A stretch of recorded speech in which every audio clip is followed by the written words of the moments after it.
Well, by the way, if you're just tuning in, I have with me Jim Musgrave, Financial and Wealth Advisor with Research Financial Strategies.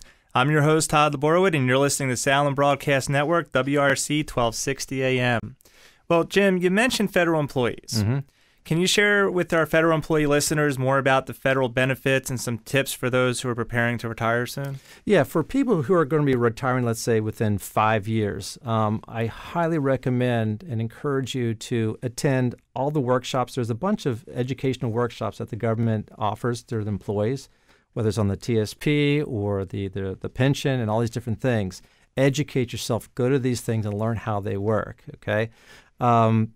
When it comes down to the actual pension options themselves, so you can retire at age 62 if you've got 5 years of service. You can certainly retire earlier than that if you've got more time. But let's say we look at age 62. The difference between retiring at 62 and, let's say, pushing that off to full Social Security age, let's say 67, can be massive. And in the case that I was talking about, the client would be making or receiving in their pension just under $35,000 at age 62. But if he had waited at age 67, he'd be getting over $45,000.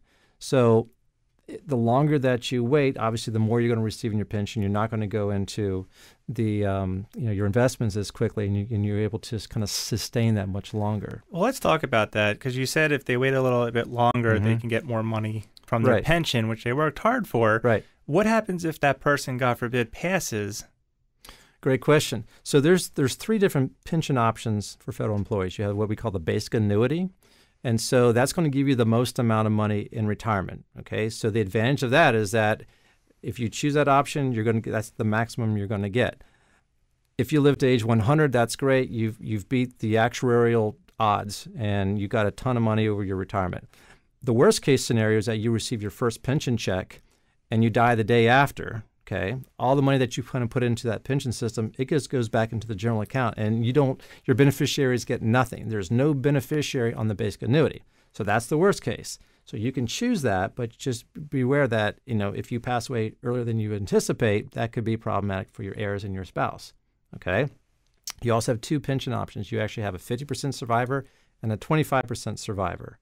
Now, when you take one of the survivor options, you're going to have a reduced amount of pension per month, and so you're going to take some reduction in that pension. And go back to your question. So, what happens if you take one of the survivor options? Your pension dollars go down, and then your spouse dies before you. Okay, now you just took a hit of tens of thousands of dollars of stuff that you'll never get. And so that could be that's one of the things that you have to take into consideration. One of the tools that we've used in the past is, and again, it's going to depend on the individual, but one of the strategies is that you could take the basic annuity and buy a life insurance policy. Mm-hmm. So if you pass away, the beneficiary gets the death benefit, which would hopefully be enough to make up for the future pension dollars. And if your spouse passes away before then, and then again, you can change the beneficiaries on that. So those are some of the things that we can do. Well, one last question before we wrap up on this topic is the pension. Someone that's working for the government, let's say they don't talk to a financial advisor. Is it mandatory for them to sit down and check off the box, or do they get something in the mail that they need to check the box off? No, typically it's like you want to retire, you're going to go to OEM and you're going to get the forms and you're going to do it. And hopefully you're going to go to one of these classes to teach you how to, about the different pension options. So you don't have to sit down with an advisor, but it's highly advisable that you do. Wow.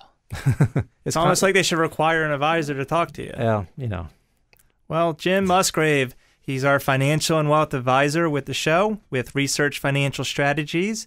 And today was about retirement, saving for college, retirement, and paying off your debt, and also pensions, which are amazing. Well, Jim, thanks for having those topics covered. If you have any questions, please go to our website, toddlaborowitz.com. That's TODDLABOR, like a woman going in labor, WIT.com. And look up Jim Musgrave, and he'll be happy to assist you if you have any questions and meet with you. Well, coming up next, we're going to have part 2 of Jim Musgrave. We're going to be talking about investments and the market risk. Market's going up, it's going down. How do you protect yourself? That's right. He's got the inside scoop on that as well. We'll be back after these messages.